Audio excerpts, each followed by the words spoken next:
Hello, credit union community. Here are your topics for today's show. First up, auto loan portfolios are taking a nosedive. Is it time for credit unions to rethink their entire auto lending strategy? Next, what options are available for credit unions to attract new deposits? And finally, closures and mergers are shaking things up in the credit union landscape. As always, one of the major culprits, poor succession planning. Today, we will talk about how to do succession planning the right way.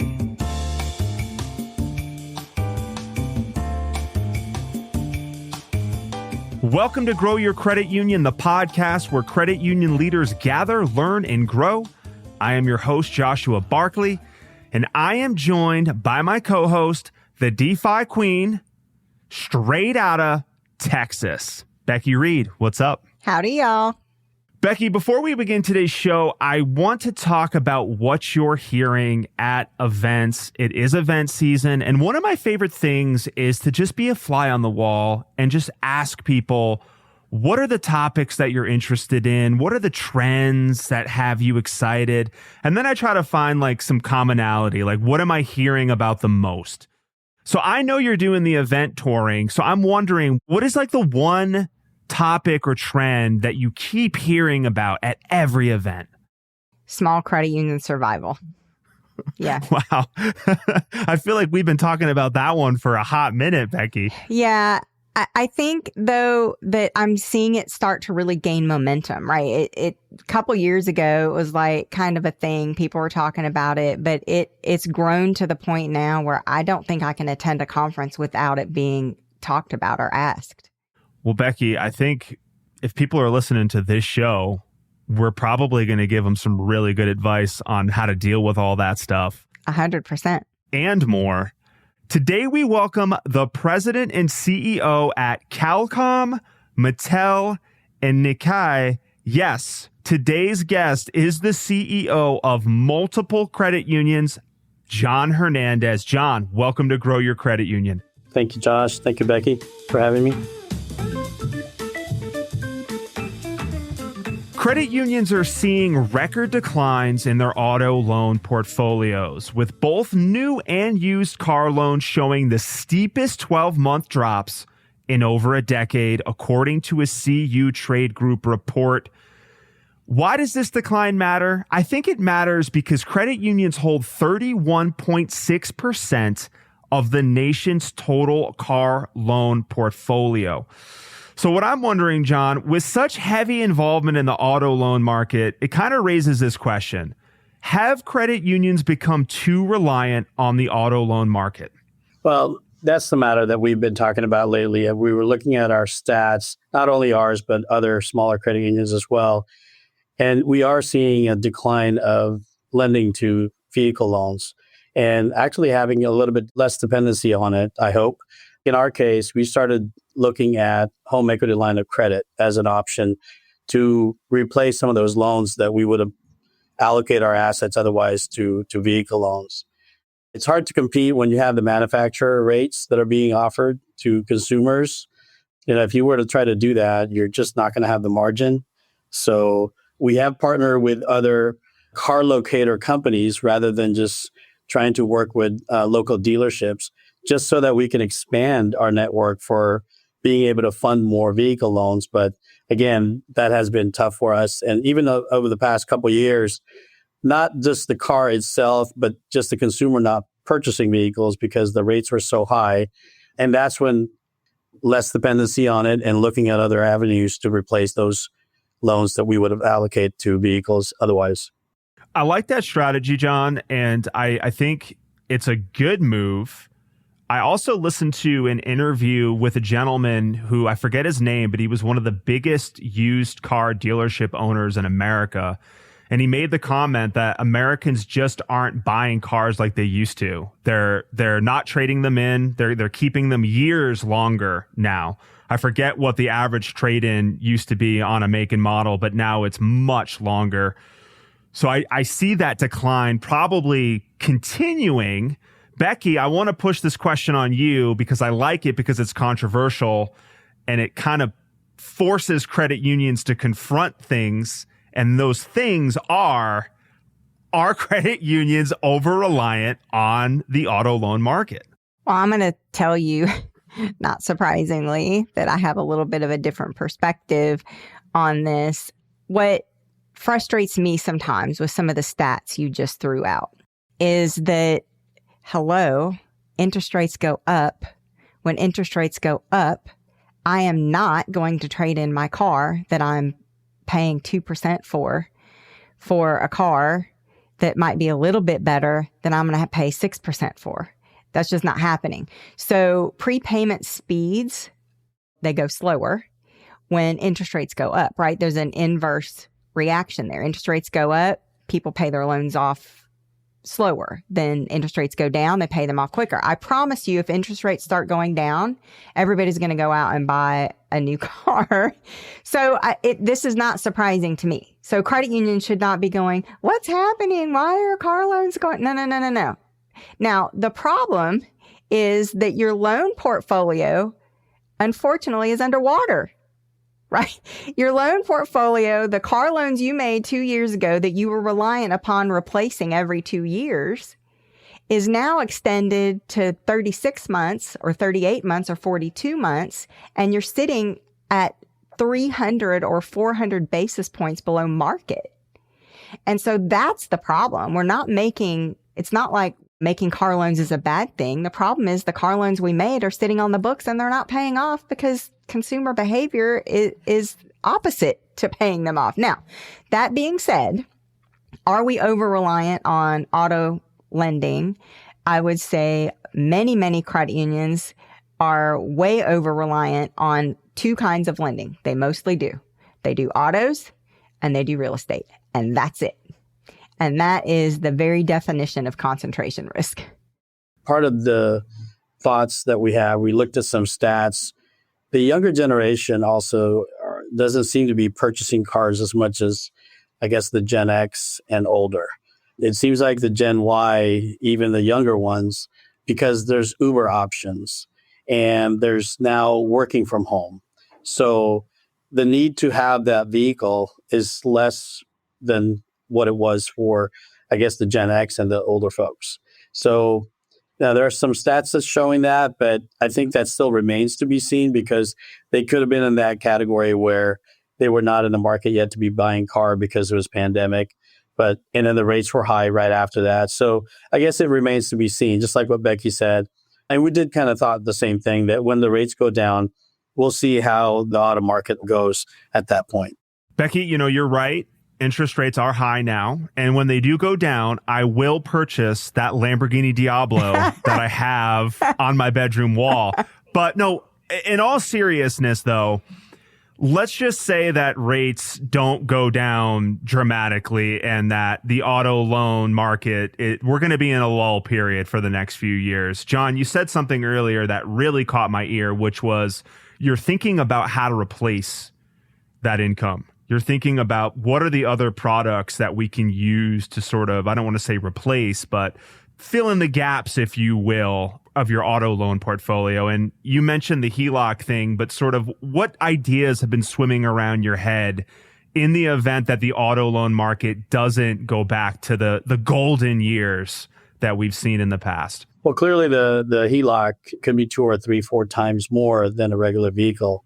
Although nowadays it's $48,000 as the average vehicle, at least in California. But so it's either HELOC or we are looking into maybe small commercial loans in the future. And when we're talking small, we're talking 100,000 or less.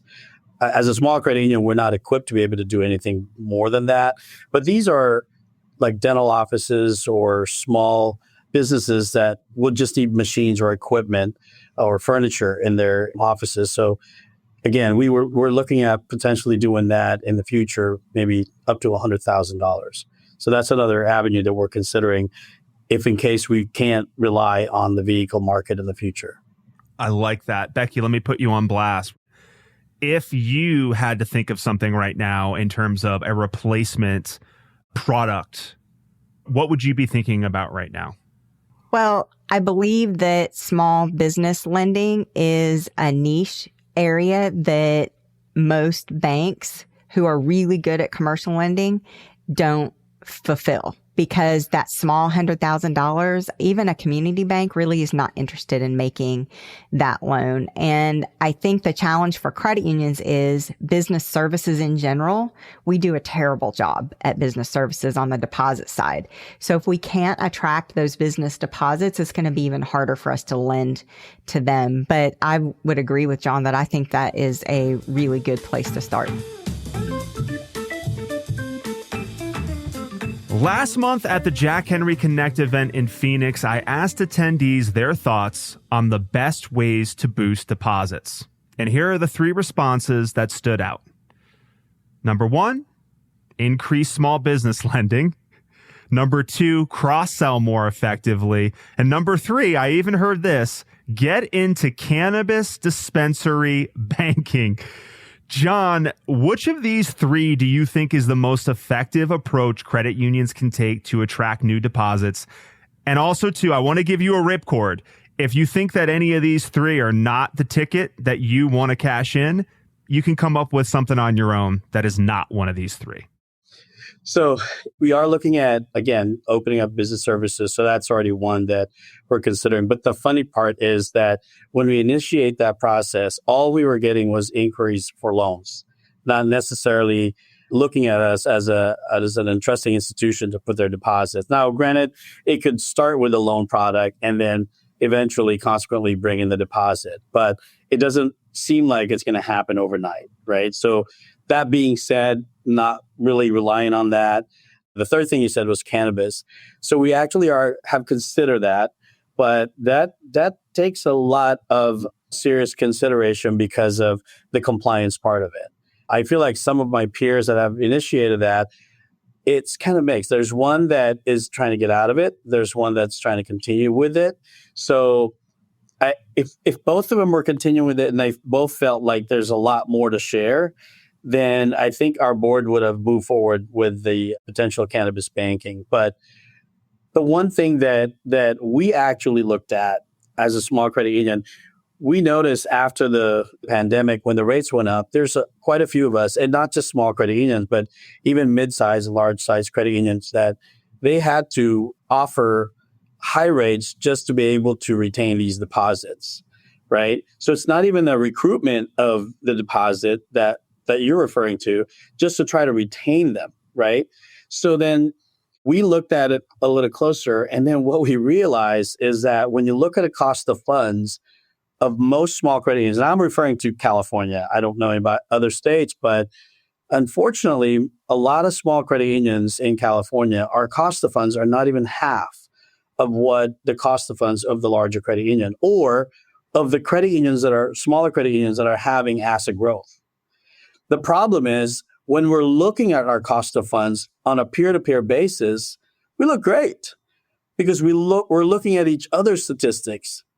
But when you start looking at that couple credit unions, small credit unions that are having great asset growth, then you realize it's their cost of funds. And then when you look at it more closely and say, why are they doing that? Why so high?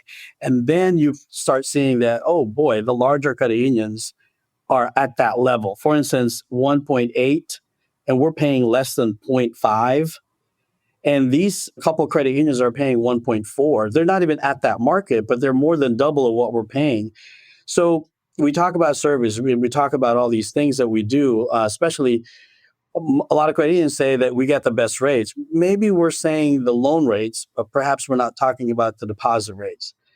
The real issue, Josh, is if we have to pay that dividend, that cost of funds, most of us small credit unions won't have that ROA. Mic drop. That's what I'm talking about. Okay, Becky, John raises a good point. Let's start with the first question, and then you take it wherever you want to go, which is the quest for deposits, Becky. How do we get there? And please do address John's concerns about cost of funds, because I don't think it's talked about enough. Well, what I'm going to say about what John just said is shame on us for not understanding ALM 101, people. Okay. What I saw when interest rates started going up was people, because we get surveys, right, John? You know this. We look at surveys. We look at what our competitors are doing. We look at what the bank across the street is doing from a rate perspective, and we use that information to be competitive. That's what we do. And when interest rates started going up from a deposit perspective, deposits started running out, which we hadn't seen in 25 years.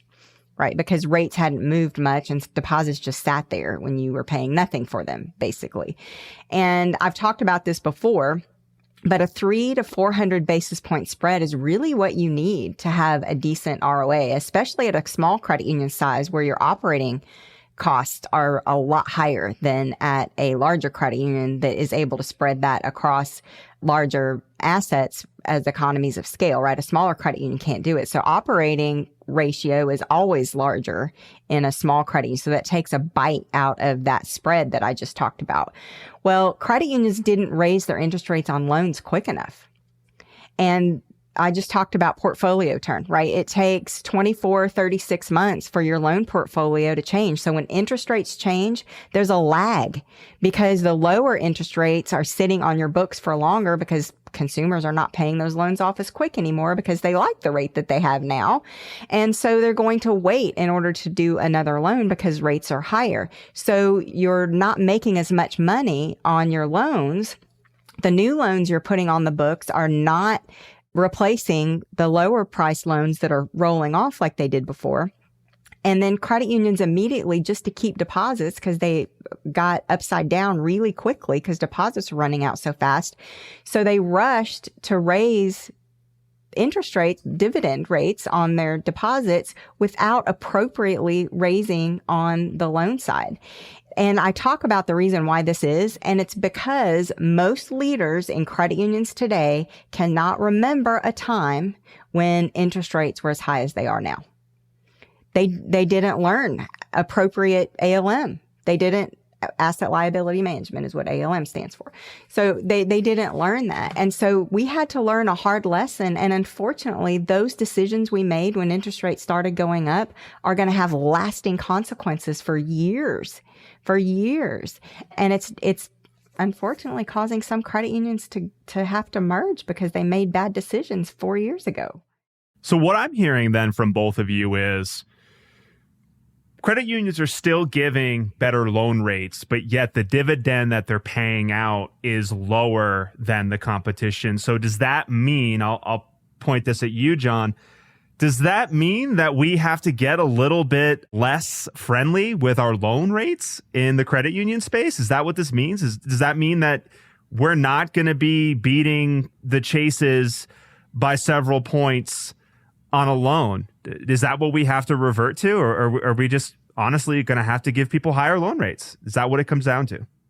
Just to clarify, when I was referring to the cost of funds being low, it's not the larger credit union, it's mainly the smaller credit union. So just so that we're clear. But yes, I do agree with that. And just to echo what Becky said, I think the attitude of lagging like we've done in the past, we can no longer afford that. And the other domino effect with that is we lost the opportunity to be writing those loans at the higher rate because most of us didn't have the funds to do those loans. So that's the other consequence of that action. So I think the lesson learned here is that we need to be quick to respond, and the behavior of lagging, acting like that is not going to be acceptable moving forward.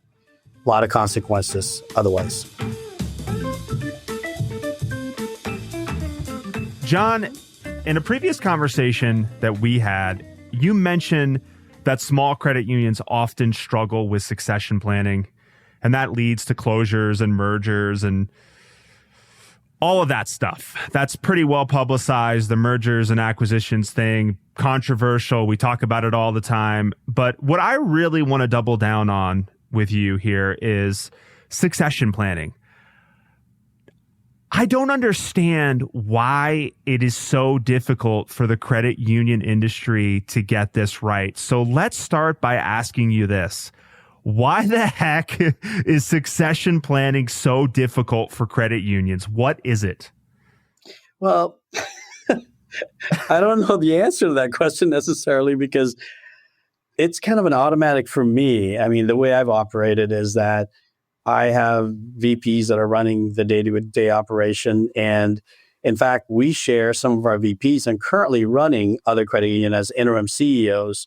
They get enough exposure and enough operational skill and strategic skill to be able to run their own credit union in the future. So I don't know why I see that quite often, and that's kind of frustrating. And I'm not just referring to a succession plan as having a credit union executive as a succession plan for the CEO. I'm also referring to if really the stats don't look good for your credit union, you should be having that conversation with the selected credit union that you could potentially merge with. And I've had to do that embarrassingly or not embarrassingly enough, but I've had to actually go to those credit unions and talk to them and say, things are not looking good just from a strategic standpoint. As a succession plan, we wanted to make sure that should we need to merge our credit union, would you consider merging our credit union? And let us know if you need any data to provide you that information. So to me, it's not just a CEO succession plan, but the credit union succession plan as a small credit union. One of my credit unions is Mattel. If all of a sudden Mattel decides to move to New York and 90% of my members is in El Segundo, it's probably going to be tough for me to continue the credit union unless I relocate it, but that's going to depend on the dynamics and who's going to stay. So just that alone makes you wonder, what you need to do if that happens. Thanks for pointing that out, John. I appreciate that. It's not just about finding a CEO or an executive. It's about, what do I do with this credit union if things get a little hairy? Becky, we've talked about this, and I want to put it to rest, folks. Listeners, I don't want to talk about succession planning again in 2024. We can bring this topic up again. So, Becky, let's lay this to rest. Why? To me, it's a no-brainer, succession planning. You figure out who the best people are around you. You talk to them. You train them. You figure things out. Why can't we figure this out in this space?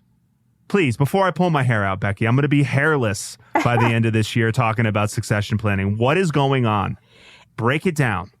It's a problem with the board, ultimately. I think that especially at the smaller credit union sizes, the CEOs at the helm have been doing so much for so long, for frankly so little, that it's very difficult to replace them.